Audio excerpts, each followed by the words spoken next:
Mbote papa Charles. Mbote ma sœur Tiffany. Kala vraiment. Kala. Ngana koloba nina olobaga yo boîte sangai. Voilà pour les lampes télévance auto pour le maman. J'ai du temps de vengeance. Ya mboka Congo yo zomona na teme na nkambo zoken. Monite que on néglige ko kwa Kimbangu. Olingi papa mwana olingi. Oui, que sur lingi, lingi sur sophone ngama qui est obligatoire.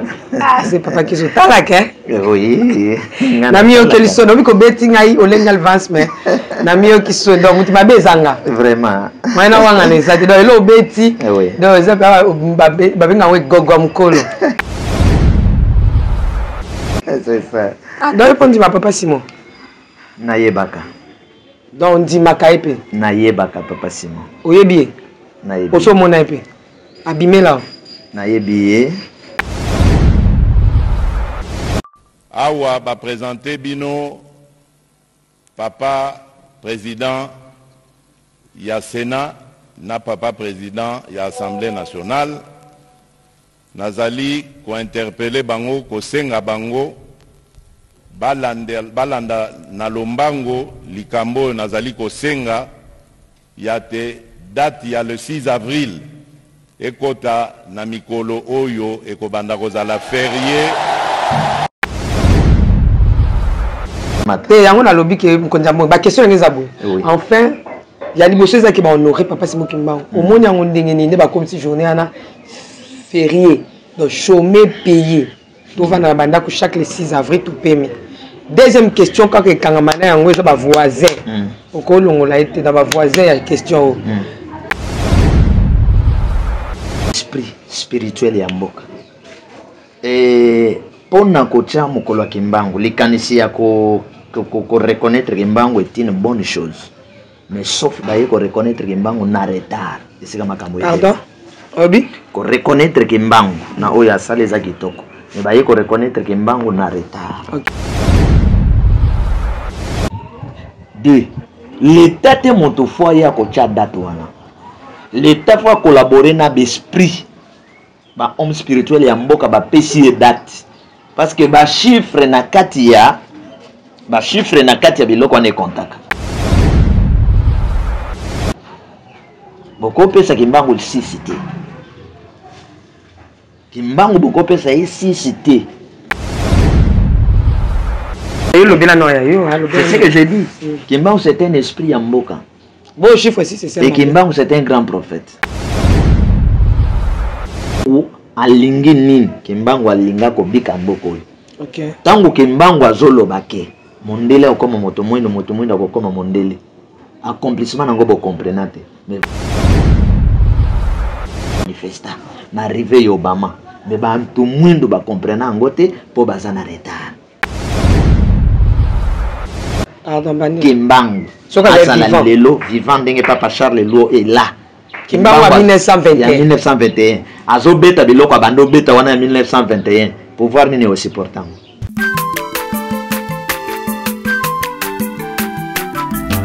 Azamwana motote po akosangai. Abongwa ni pete po awangana. Nzambe ya le Nazarien. Le Nazarien. Le Nazarien. Le Nazarien. Atako babakola ki mafuta na musakolima lelo ya yobolingo ebateli le Nazareth lipamboli oyo mona na katempeni mama kandelobi kolapye mapapu masope mafuta tokokesikana longo na nzambe oyo babenga na makomi. C'est avec un grand plaisir que nous vous disons shalom, bonjour, bonsoir chez vous, peuple de Dieu. C'est la princesse de l'éternel, maman Tiffany Mokwa chez vous, dans vos maisons, partout où vous êtes en ce moment. On est ensemble, il n'y a pas de souci, peuple congolais, dans la Nzambe. Cette émission Table 7 réunit les hommes de Dieu autour de sujets importants, aussi capital, très capital d'ailleurs. Pour vous, aujourd'hui, nous recevons Papa Charles Lo. Donc, Papa Charles Lo, le prophète. Après un long moment, aujourd'hui nous sommes avec lui. Mais réjouissons-nous à travers ces cantiques et on se retrouve tout juste après.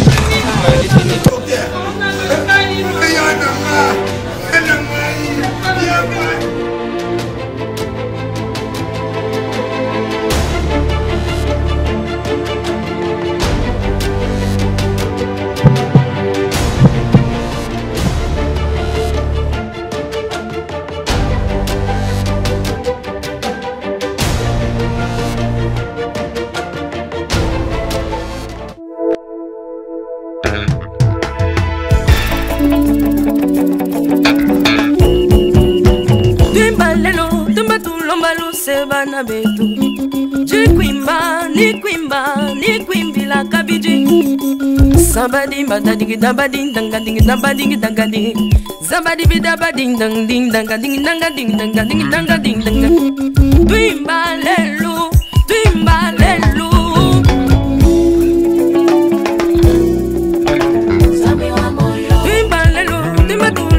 Sevana betu nazoyemba yo zambe zabada ding dang ding zabadan diganda jikwimba ni kwimbila kabiji nazoyemba yo zambe zabada ding dang ding zabadan ding dang ding.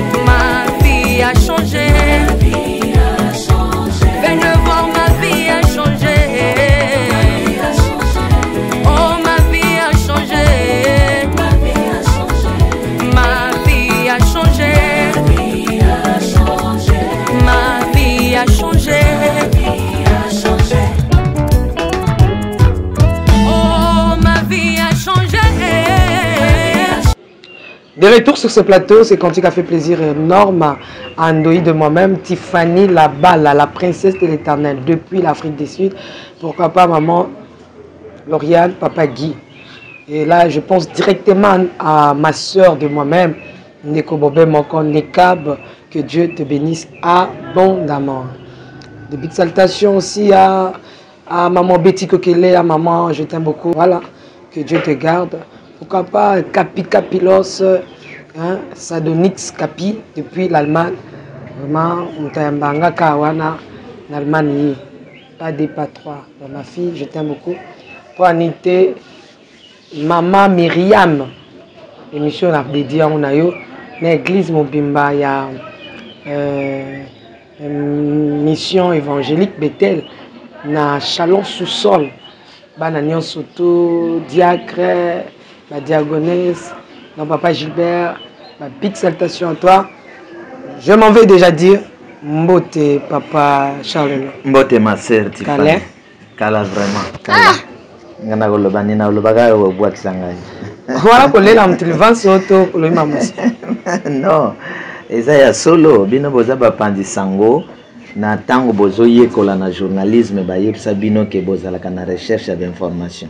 Donc, au monde qui est l'homme le plus fort, le messager du temps de vengeance. Il y a un mot qui Congo yozomona na teme na nkambo zoken. Moni te que on néglige ko kwa gimbango. Olingi papa mwana olingi. Oui, que so olingi. Olingi so sofoni ngama ki. Obligatoire.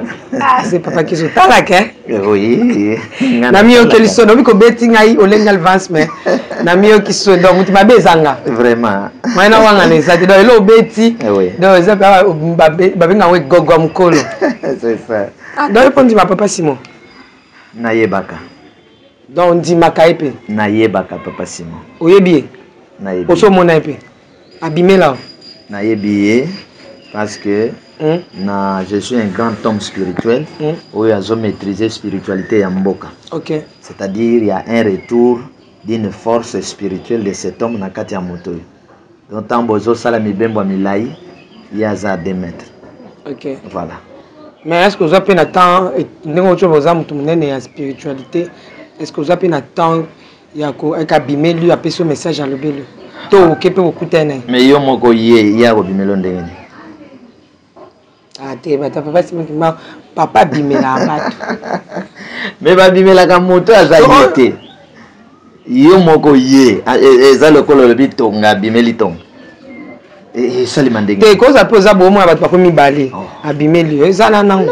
Mais non moi olota te que oloti olali olota. Non olota onte. Ozo olala na mbubo moto boy. Yo lalit. Mais olota ki olali ozo lota les. Wane comme la mingi ba faible. faible, c'est-à-dire que bateau bazana ba niveau na bisoté. C'est un grand révélateur. Donc quand les sous-dimensions wana te wana eza dimension moko moké na bateau mosus. Wa ba dimension nous on a bandundu. Pourquoi na boya parce que je suis de là, un yansi vrai yansi, de là. Spiritualité bandaka na famille ekoti na tribu na clan et province et pays et race. Est-ce que ba koko na bino pe ba ebio? Oui, ba koko na belé na bino ebio. Po bino ba tandu bo sala katelo te na place pour utame. Na Kinshasa mbanga danger. Tika na loba to tika na wana. To beta na makambo ya papa Simon lokolo bien po yeza ma église hein. La spiritualité to simba na wana. Mais si ça ba uti ko pesa ye ba honorer donc le 6 avril et commis journée moko président Lakaki en tozo na régie to la année président Lakaki na Kamba tanga kendaki na ouverture ya musée hein alobaki na Kamba kuna ke asengi na ba de deux chambres et tout ça basa no ki ba comme cette journée wana journée chômée payé to landa ndenge mokonzi mboka alobaki pe lelo to suki wa maloba mboka ya mokonzi plutôt ekoya ate régie à vous awa ba présenter bino papa président ya Sénat na papa président ya Assemblée nationale nazali ko interpeller bango ko senga bango balanda na lombango likambo nazali ko senga yate date ya le 6 avril ekota na mikolo oyo ekobanda kozala férié. Je pense que c'est pas un hasard. C'est pas un hasard, c'est prédestiné par lui-même le créateur. Donc le musée, la pose de la première pierre est intervenue le 14 février le premier centenaire de l'église kimbangiste, le centenaire de la naissance de papa qui est le premier fils de Papa Simon Kimbangu, le 12 février 2014 centenaire, c'est ça. Donc il y a eu la pose de la première pierre en cette même date et aussi le premier coup de pied symbolisait le début des travaux du musée. Donc 2014 jusqu'à 2021, cela fait des années que les travaux, 5 ans que les travaux ont eu lieu. Donc voilà, aujourd'hui, c'est donc l'inauguration, une grande joie pour les fidèles kimbanguistes. En tout cas, le travail qui a eu aussi une nous avons également de rez-de-chaussée où on pourra trouver de l'administration, la salle d'exposition temporaire et puis le secrétariat. Le premier étage, nous avons la bibliothèque, nous avons également la salle d'exposition des différents livres, des livres de différentes religions du monde. Nous avons également le bureau des chercheurs et la salle polyvalente. Au deuxième étage, nous avons la salle de réunion, le salon VIP du chef spirituel, également une terrasse panoramique, une bibliothèque, une filmothèque et également le bureau des bases de données. Nous avons en dernière analyse la structure en béton et une surface totale de 7500 mètres carrés. Donc voilà en bref ce qui caractérise le musée Papa Simon Kimbangu. En tout cas, il faudrait également signifier que les fidèles kimbanguistes sont très très contents, surtout avec le discours imposant et posant du chef. Chaque fois, changer de corps. Comme la Bible a dit que quand le Saint-Esprit viendra, il restera éternellement avec vous. C'est pourquoi Papa Simon Kimbangu est venu. Pendant qu'il était encore vivant, il avait parlé de sa réincarnation en 1910. Et il était réincarné par la personne de Papa Diangenda. Et la deuxième réincarnation se fit lors de la mort de Papa Simon Kimbangu le 12 octobre 1951. À cette date mourait Papa Simon Kimbangu. C'est cette date aussi que naissait en Kamba un jeune garçon, un beau enfant qui s'appelle aujourd'hui Papa Simon Kimbangu Kiangani, le Saint-Esprit. Donc c'est une continuité. C'est comme on voit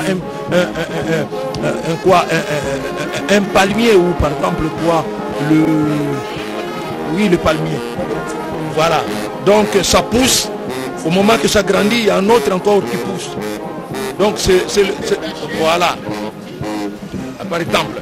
Donc quand vous détachez le premier parti, il y a un second qui se sort. C'est le même arbre qui continue.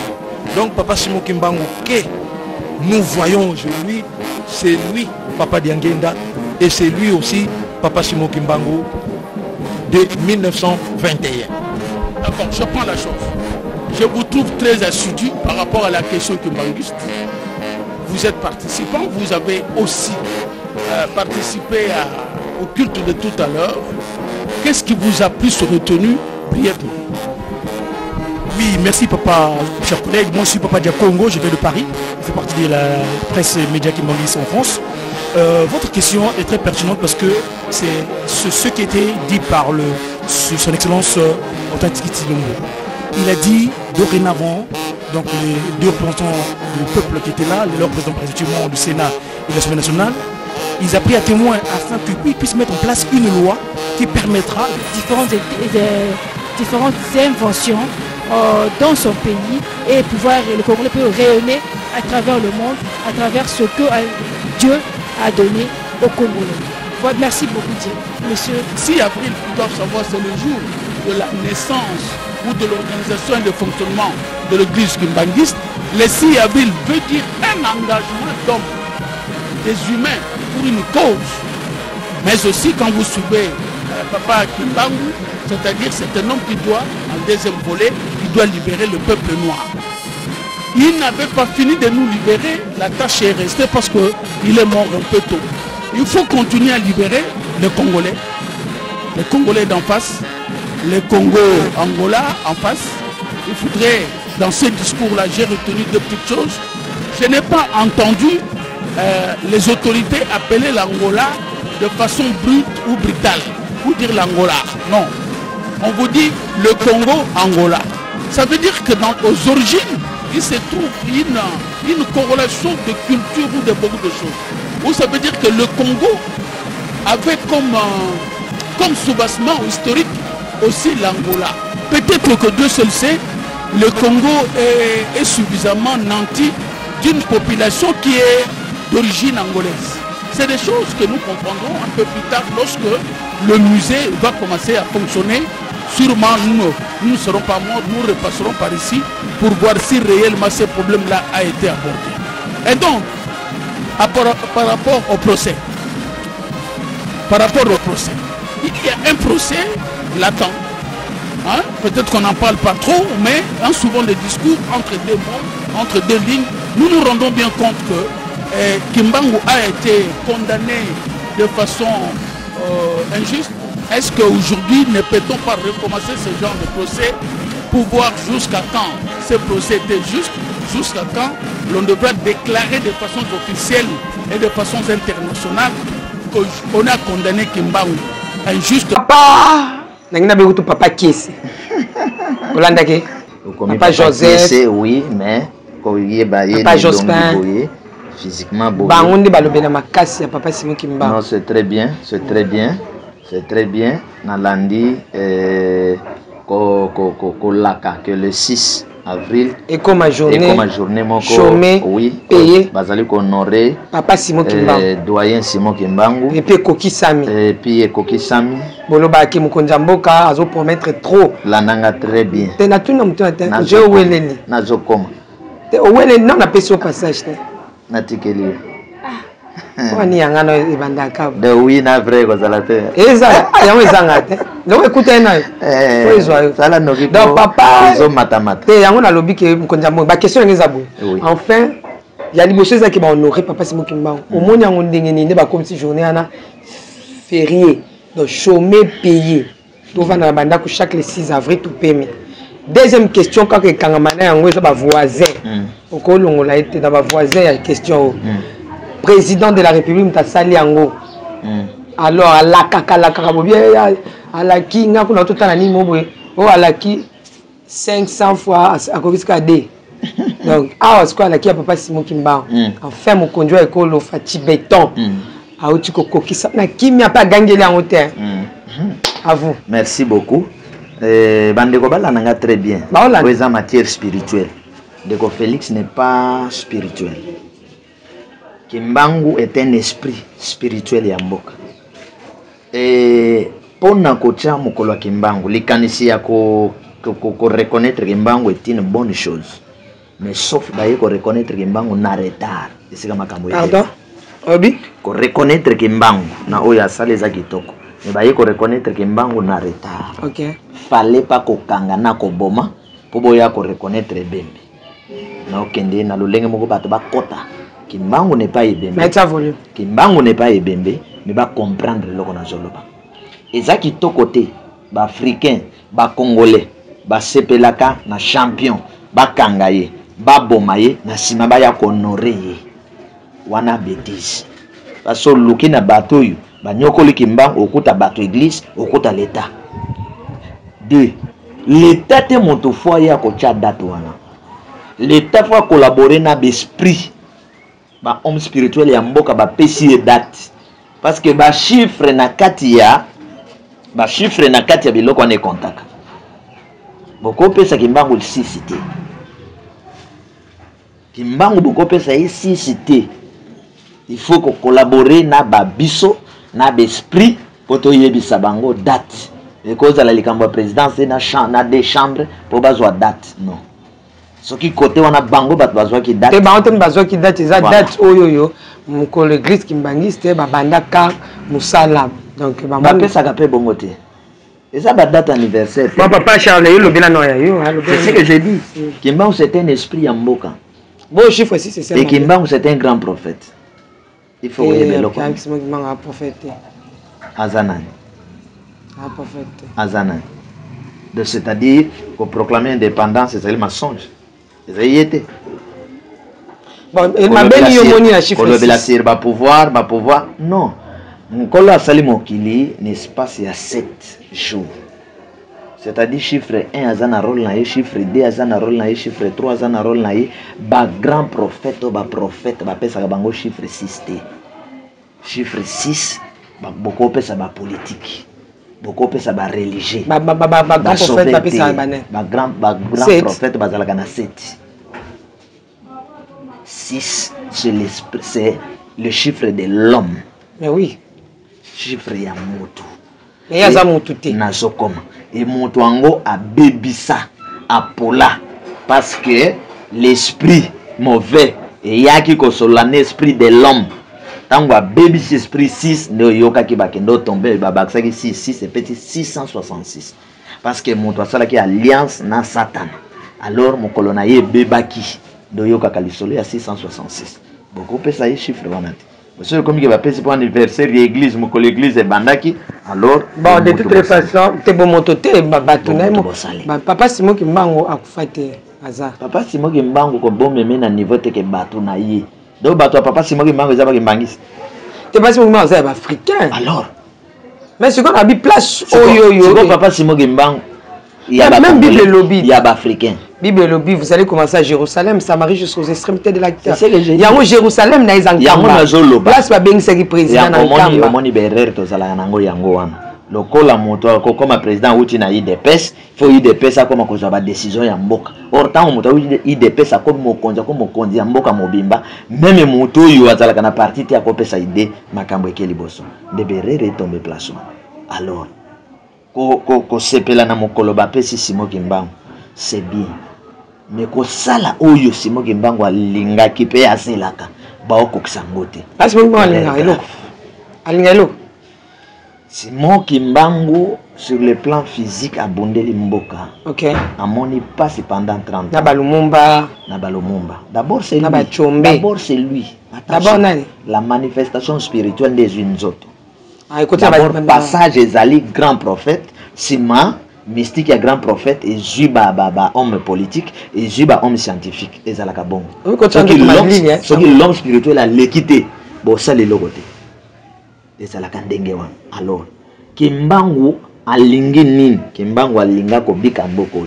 OK. Tango Kimbangu azoloba ke mondele okoma moto mwindo akokoma mondele accomplissement nango bokomprena te mais vengeance aloba même na bémission na yo sini nango ese manifesta na arrivé ya Obama mais bantu mwindo bakomprena yango te mpo baza na retard.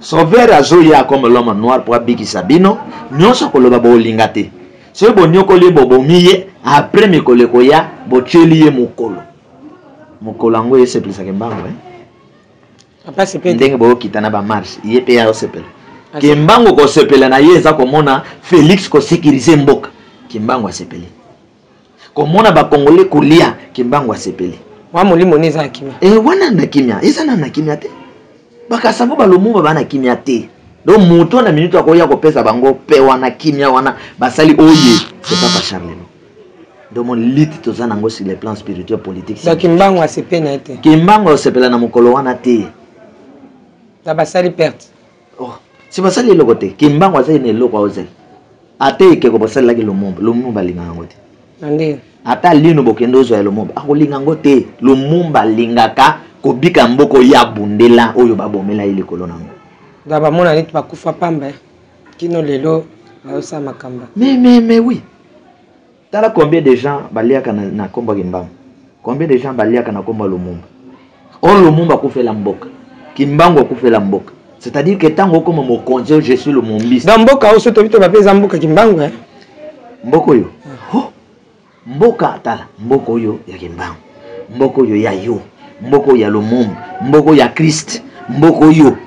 Parce que nous comment les lots, comment ça comparer na on est et comment est Mboka ya 10 familles Moyibi. Biso ce qu'on est to ya kiko totala bango. Moyibi na manque de formation.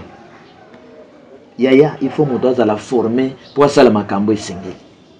Santé à l'église, papa Charles Lelo.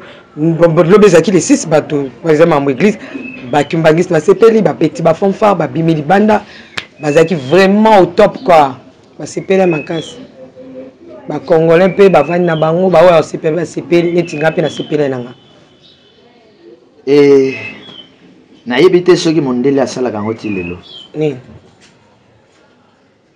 Que ce que mon abimi a contredire ma mauvaise pensée à la politique mondele a bon moto acha na kachote ozozo na question mais to landa ndenge bakimbangisi ba sepela OK Régie à vous bolanda ndenge bana ya papa na pesa na mbota papa et ya mwana ya mwana mosantu ya binangwana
Sol.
Isaac fait, Isaac Singh, ma docteur Jospin, bato minene, bazo sabati. Na vie ce que j'ai ya makam na retard au raté. Eza marche ya kitoko pour nous reconnaître papa Kimbangu, mais eza marche mauvaise en retard. Maintenant bato mbili sus nererite ya ko boma bakimbangisto bazoya, mais ba batela sikoyo bomoto. Parce que ba africain ba adoraka bien ekeko.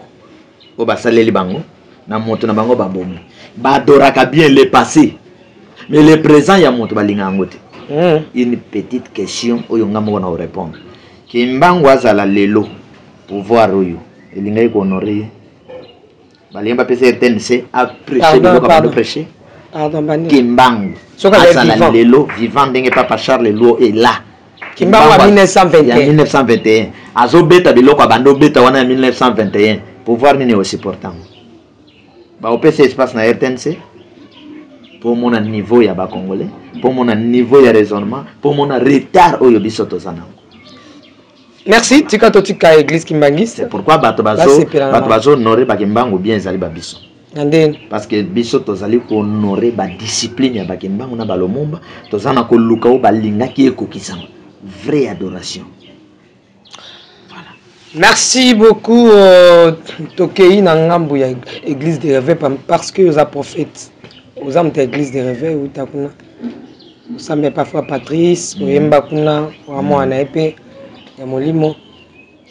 Na ina tuna yo église de réveil ça bien. OK, église de réveil a commis bien na ba parti.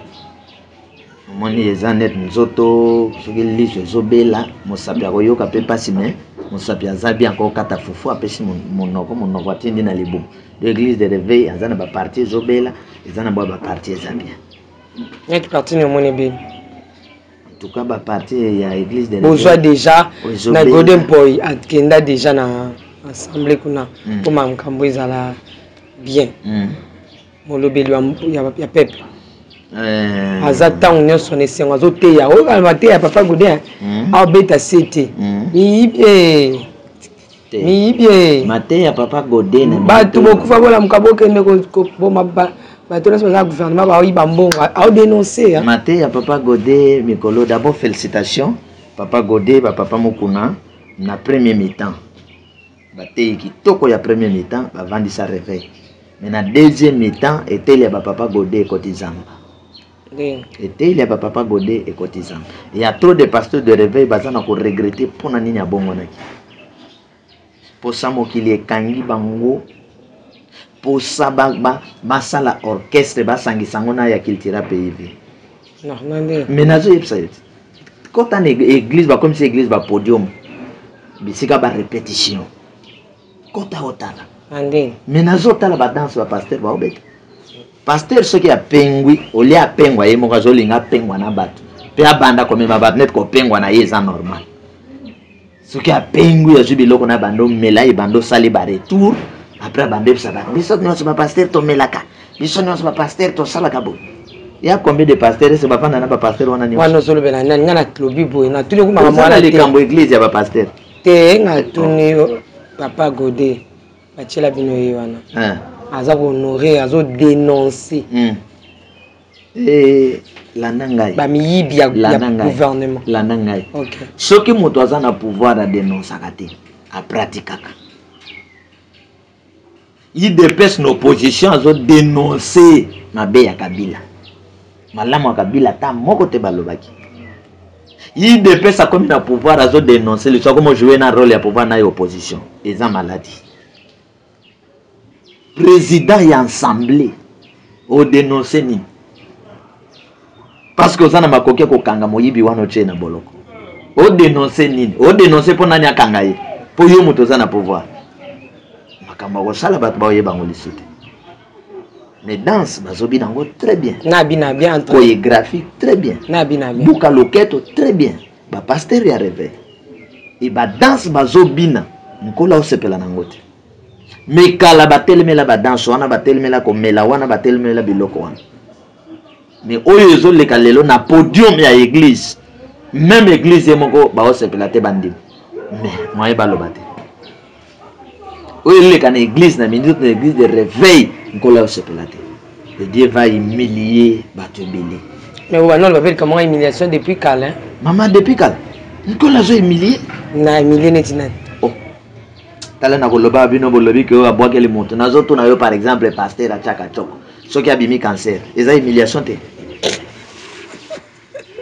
oh pasteur a kota choko te siko pasteur a che choko pour corriger nkolo pas choko ebeti e cancer eza humiliation te pasteur montabel cancer oh do yo tala ka pasteur te otala ka te non c'est ça pasteur na ko sa émission zo sexanga siko yo humiliation tango pasteur nazo yepsa yo boy tango pasteur meli biloko aye na cher makamba kote eza lisuste et comme ka bapel na tie zo raté siko akomika kobina eza humiliation te tango vidéo bato ba opanza vidéo o mona makamba okom tango ba opanza ba vidéo kanti ba opanza ngona ndenge eseng bo tala ba pasteur na bino ho yango yo danser à Félix Oise kwa ndina ye ko comprendre Félix Oise kwa senga débat na ba pasteur et débat wana ba sala ngona pasteur Godé Félix alobi ke ba danse na biso musique na biso na ya bino différence ezate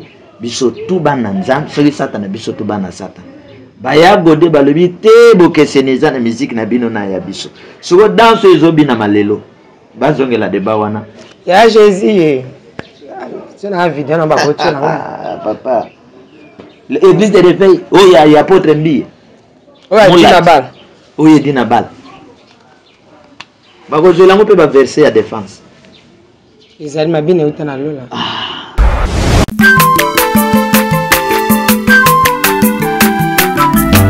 aza mwana moto te po akosa ngai abongwani pete po awangata nzambe ya le nazarien le nazarien le nazarien le nazarien kitoko mokontima atako bapakolaki mafuta na mosakolima lelo ya yo bolingo bateli le nazarien